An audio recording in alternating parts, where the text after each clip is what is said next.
کہ ساری زندگی کبھی حضور کو کسی نے ناک چھنکتے ہوئے نہیں دیکھا، ساری زندگی کبھی حضور نے کسی کے سامنے تھوکا نہیں. یہ حضور کی عادت کریمہ ہے. اور آپ ان کے امتی ہو کر آپ دیکھیے کہ حال کیا ہوتا ہے.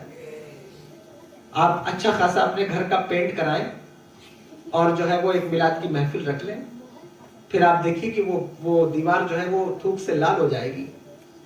یہ مسلمانوں کا طریقہ ہے. تو آپ بتائیے کہ آپ نبی کی امتی ہیں، آپ یہ طریقہ اختیار کیے بیٹھے. حضور نے تو ایسا کبھی نہیں کیا.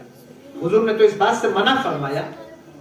حالت یہ ہے کہ آپ جو ہے وہ شرم اور حیا نام کی چیز ہی نہیں ہے لوگوں کے اندر. بچیوں کے ساتھ گھر میں عورتیں موجود ہیں، بہویں موجود ہیں، بیٹیاں موجود ہیں، اس کے باوجود بھی لوگ جو ہے وہ سطر کھول کر ٹہل رہے ہوتے ہیں گھٹنوں سے اوپر. بعض لوگ تو جانگیاں پہن کے گھر میں ٹہل رہے ہوتے ہیں. آپ کو معلوم ہے میرے آقا سرور دو عالم صلی اللہ تعالی علیہ وآلہ وسلم جب خانہ کعبہ تعمیر ہو رہا تھا، حضور کے دور میں ابھی اعلان نبوت نہیں ہوا تھا. حضور نے ایک پتھر اٹھایا، لوگ پتھر اٹھا کر کے لاتے تھے کہ خانہ کعبہ کی دیوار تعمیر ہو. حضور نے بھی ایک پتھر اٹھایا اور وہاں طریقہ یہ تھا کہ لوگ لمبا جبہ پہنتے تھے تو اپنی تہبند کھول کر کے اس کا وہ بنا کر کے سر پہ رکھ لیتے تھے اور پتھر اس کے اوپر رکھ کر پھر لاتے تھے. تو سارے لوگوں کا طریقہ یہی تھا. لیکن میرے آقا سرور دو عالم صلی اللہ تعالی علیہ وآلہ وسلم نے وہ پتھر ہی اپنے سر پر رکھ لیا. آپ کے چچا حضرت عباس رضی اللہ تعالیٰ عنہ نے دیکھا تو کہنے لگے کہ آپ جو ہے وہ اپنے سر پر یہ پتھر کیوں رکھتے ہیں؟ اپنی تہبند کو اتار کر وہ اس کا یہ کیوں نہیں بنا لیتے جو سر پر رکھا جاتا ہے؟ جبکہ حضور نے جبہ پہنا ہوا تھا. اور آپ کو معلوم ہے عربی لوگوں کے جبے ٹخنے سے ٹخنے تک ہوتے ہیں، یعنی پنڈلیوں کے نیچے تک ہوتے ہیں. اس کے باوجود بھی آپ کے چچا نے جب تہبند کھینچ دی تو اللہ اکبر، میرے آقا غش کھا کر زمین پر تشریف لے آئے، بے ہوش ہو گئے حضور. کہ شرم کا عالم یہ تھا میرے آقا سرور دو عالم صلی اللہ تعالی وسلم کا. اور آپ بتائیے کہ آپ کا عالم کیا ہے، آپ کی کیفیت کیا ہے؟ گلی ہو، محلہ ہو، کوچہ ہو، آپ ننگے جو ہے وہ ٹہل رہے ہوتے ہیں. اور اس طرز عمل کو پھر اس کی نحوست یہ ہوتی ہے کہ اس کا اثر آپ کی بچیوں تک پہنچتا ہے، بہنوں تک پہنچتا ہے. ظاہر ہے کہ جب مرد بے پردہ ہو جائیں گے، ظاہر ہے جب مرد بے شرم ہو جائیں گے تو عورتیں بھی بے شرم ہونے لگ جائیں گی، عورتیں بھی بے حیا ہونے لگ جائیں گی. اور نتیجتاً بچیاں اور بہنوں کے اندر سے بھی شرم جو ہے وہ نکلتی جا رہی ہے، غائب ہوتی جا رہی ہے. بس مسلمانوں کو شرم آتی ہے تو کس بات پر شرم آتی ہے؟ ان کو شرم آتی ہے نماز پڑھنے میں. اگر اسٹیشن پر اب تو خیر بینڈ ہو گیا، کوئی ساروجنک پر نماز نہیں پڑھ سکتا، لیکن کنڈیشن یہ ہے، حالت یہ ہے اللہ اکبر کہ اگر ان کو کہا جائے کہ لوگوں کے سامنے نماز پڑھیں تو ان کو وہاں شرم آتی، نماز پڑھنے میں شرم آتی ہے. یعنی کہ آپ دیکھیے تو صحیح، امامہ باندھنے میں اور جو ہے وہ ٹوپی لگانے میں شرم آتی ہے، لیکن جانگیاں پہن کر گھومنے میں شرم نہیں آتی. تو یہ مسلمانوں کی کنڈیشن ہے، یہ حالت ہے. اپنی حالتوں پر غور کیجئے، اندازہ لگائیے. جب بھی دنیا کے اندر جب بھی کوئی قوم برباد ہوئی ہے تو اپنے نبی کے طریقے کو چھوڑ کر برباد ہوئی ہے. جب جب قوموں نے اپنے نبیوں کے طریقوں کو چھوڑا ہے وہ قومیں برباد ہوئی ہیں. یاد کرو پچھلے دور کو، حضرت نوح علیہ السلام کا دور دیکھو، حضرت موسیٰ علیہ السلام کا دور دیکھو، تمہیں پتہ چلے انبیاء کے طریقے کو چھوڑنے پر قومیں برباد ہوتی ہیں. اگر آپ اپنے نبی کے طریقے کو چھوڑ رہے ہیں، یہ جو بربادی کے دروازے کھل رہے ہیں، کیا یہ اس بنیاد پر نہیں ہے کہ آپ نے حضور کے طریقے کو چھوڑ دیا؟ طریقے مصطفیٰ کو چھوڑنا ہے وجہ بربادی، اسی سے قوم دنیا میں ہوئی بے اقتدار اپنی. آپ نے حضور کے طریقے کو چھوڑا ہے جس کی بنیاد پر آپ بربادیوں کا شکار ہیں. بربادیاں آ رہی ہیں، بربادیوں کے دروازے کھلے ہوئے ہیں. لوگ کہتے ہیں کیا بربادی ہے، ہم تو بہت اچھا کما رہے ہیں، کھا رہے ہیں، ہمارے یہاں کیا بربادی ہے؟ میں کہتا ہوں اتنا کمانے کے بعد بھی کبھی اس کے پیچھے کبھی اس کے پیچھے برکت ہی نہیں ہے. کتنے لوگ خانقاہ میں روز آتے ہیں جو ہمارے پاس آتے ہیں صرف اس لیے کہ کوئی ایسا تعویذ دے، حضرت میں بلڈر ہوں، میں بلڈنگیں بناتا ہوں، پیسوں کی کمی نہیں ہے لیکن برکت نہیں ہے، سمجھ ہی میں نہیں آتا پیسے گئے کہاں. حضرت بہت کماتا ہوں، انجینئر ہوں، لیکن پیسے کا کچھ پتہ نہیں. بولو غلط کہہ رہا ہوں؟ صحیح کہہ رہا ہوں. برکت ختم ہو گئی. معلوم ہے یہ برکت کیوں ختم ہوتی ہے؟ حضرت ابراہیم بن ادہم رضی اللہ تعالیٰ عنہ سے ایک شخص نے پوچھا تھا، توجہ ہے آپ کی یا ختم کر دوں؟ نہیں سننا چاہتے؟ یا تقریر شروع کروں کہیے بولو. حضرت ابراہیم بن ادہم رضی اللہ تعالیٰ عنہ سے ایک شخص نے پوچھا کہ حضرت بتائیں برکت نام کی کوئی چیز ہوتی ہے؟ آپ نے فرمایا تو برکت کو نہیں مانتا. کچھ لوگ ہوتے ہیں نہیں مانتے, اس دور میں بھی نہیں مانتے کچھ لوگ. ان سے کہا جائے کہ جو ہے وہ فاتحہ پڑھو کھانے میں برکت ہوگی, وہ کہتے ہیں یہ برکت کیا, ہم نہیں مانتے. کچھ ہیں جو فاتحہ کا انکار کرنے والے, مجلسوں کا انکار کرنے والے. حضرت ابراہیم بن ادہم سے کسی نے پوچھا حضرت برکت ہوتی کہاں ہوتی ہے؟ کہا ایسی دلیل دیجئے کہ میں مطمئن ہو جاؤں پورے طور پر, مجھے سیٹسفیکشن ہو جائے, ایسی دلیل دیجئے. فرمایا اچھا آ میں تجھے دلیل دیتا ہوں. اس کا ہاتھ پکڑا اور ہاتھ پکڑ کر جنگل کی طرف گئے اور کہا دیکھ یہ کیا ہے؟ کہا حضرت یہ بکریوں کا ریوڑ ہے. کہا بتا جس گاؤں میں بھی تو جائے گا تجھے بکریوں کا ریوڑ ملے گا یا نہیں؟ کہنے لگا ضرور ملے گا, ہر گاؤں کے اندر بکریاں ہوتی ہیں, شہر میں بکریاں ہوتی ہیں. کہا بتا بکریوں کو ہم کب سے کھا رہے ہیں؟ کہا حضور جب سے پیدا ہوئے ہیں تب سے بکریاں کھا رہے ہیں, کاٹ کاٹ کر کھا رہے ہیں. اس وقت تو میرے پاس ریشیو موجود نہیں, میں نے ایک آرٹیکل پڑھا تھا تو اس میں ریشیو موجود تھا کہ پوری دنیا کے اندر پر ڈے کتنے بکرے اور بکریاں کاٹے جاتے ہیں. خیر پھر بھی آپ اندازہ لگائیں تو یہ تعداد لاکھوں سے کم تو نہیں ہے, کروڑوں میں ہوگی. کتنے بکرے کاٹے جاتے ہیں, کتنی بکریاں کاٹی جاتی ہیں پر ڈے. اور قربانی کے موقع پر یہ ریشیو تو بوسٹ کر جاتا ہے, پتہ نہیں کہ پھر کتنا ہوتا ہوگا. لیکن فرماتے ہیں کہ بتاؤ بکریاں سال میں کتنے بچے دیتی ہیں؟ اس نے کہا حضور ایک یا دو بچے. کہا کہ بتاؤ یہ برکت نہیں ہے تو اور کیا ہے؟ یہ برکت نہیں ہے تو آپ ہی غور کریں, یہ برکت نہیں ہے تو پھر اور کیا ہے؟ کہا حضور بے شک یہ واقعی برکت ہے کہ جس کو ہم شروع سے کھاتے آ رہے ہیں, کاٹتے آ رہے ہیں, روز کاٹتے ہیں. عقیقے میں بکری, ولیمے میں بکری, نکاح میں بکری, 40ویں میں بکری. کون سا ایسا موقع ہے جب ہم بکرے اور بکری نہیں کاٹتے؟ ہر موقع پر کاٹتے ہیں. بچے 20 سال کے بعد ایک یا دو بچے, اور اتنی برکت. فرمایا برکت دیکھی ہے, بے برکتی بھی دیکھ لے. تو اس کا ہاتھ پکڑا اور قوم کے کوڑے دان پر لائے. وہاں کتے بیٹھے ہوئے تھے. آپ نے فرمایا بتا کتے سال میں کتنے بچے دیتے ہیں؟ کہا حضور جب بچے دیتے 8 سے 10 بچے دیتے. کہا بتا کتوں کو کتنے لوگ کھاتے ہیں؟ کہا حضور کوئی بھی نہیں کھاتا. چلو اس دور میں کوئی نہیں کھاتا ہوگا, یا اس دور میں تو کچھ کنٹریز ایسی ہیں جس میں لوگ اس کا بھی استعمال کر رہے ہیں. لیکن خیر اگر آپ ریشیو دیکھیں گے تو وہ بہت معمولی ہے, بہت مائنر ہے. یعنی آپ اس کو نوٹس نہیں کیجئے. کوئی نہیں کھاتا. کہا یہی جائے گا کہ کوئی نہیں کھاتا, اور بچے بھی اتنے. لیکن کسی شہر کے اندر تم کتوں کا ریوڑ دکھاؤ گے, جن کو چرانے والے جو ہے وہ کتوں کا ریوڑ لے کر کے تمہیں ہم دکھاؤ کسی شہر کے اندر, کسی گاؤں کے اندر, بلا شبہ کتے خریدے بیچے جاتے ہیں, لیکن کتوں کا ریوڑ آپ نہیں دکھا سکتے. وہ قدموں میں گر گیا. کہا حضور واقعی مجھے تشفی ہو گئی کہ برکت ہوتی ہے, برکت اور بے برکتی دونوں ہوتی ہے. لیکن حضور یہ بھی بتاتے ہیں کہ یہ بکریوں کو برکت ملی کیسے, اور یہ کتوں کو بے برکتی کیسے ملی. فرمایا سنو, بکریاں مغرب کے بعد سو جاتی ہیں اور فجر سے پہلے بیدار ہو جاتی ہیں, اور کتے رات بھر جاگتے رہتے ہیں اور فجر کے وقت سو جاتے ہیں. اس لیے ان کو برکت نہیں ملتی اور بکریوں کو برکت مل جاتی ہے. میں نوجوانوں سے توجہ چاہتا ہوں, تم کہتے ہو ہمیں برکت نہیں ملتی, ہماری کمائی میں برکت نہیں, سرمایہ میں برکت نہیں, دولت میں برکت نہیں. اپنی لائف اسٹائل کو چینج کرو, چینج کرو میرے بھائیوں.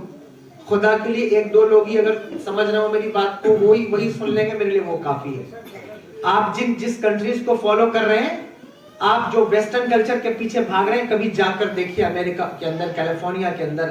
آپ کو معلوم نہیں ہے, آپ کے بازار صبح 8 بجے 9 بجے کھلتے ہیں. کیلیفورنیا اور نیو یارک کا مارکیٹ صبح کے 5 بجے کھل جاتا ہے. اگر تمہیں یقین نہ ہو تو تم موبائل پر سرچ کرو, گوگل ڈالو, تمہیں پتہ چل جائے گا. وہ تمہارے نبی کے طریقے کو فالو کر رہے ہیں اور تم اپنا طریقہ بدل رہے ہو. الہ آباد چلے جاؤ, کانپور چلے جاؤ, تمہیں پتہ چلے گا رات بھر بازار گرم ہے, اور پتہ چلا آپ صبح نکلیے تو آپ کو ایک کپ چائے بھی نہیں ملے گی. کیا ہے صاحب, لوگ سو رہے ہیں. یہ طریقہ ہے. اور آپ کہتے ہیں ہم بے برکتی کا شکار ہیں, ہمارے اندر برکت نہیں ہے.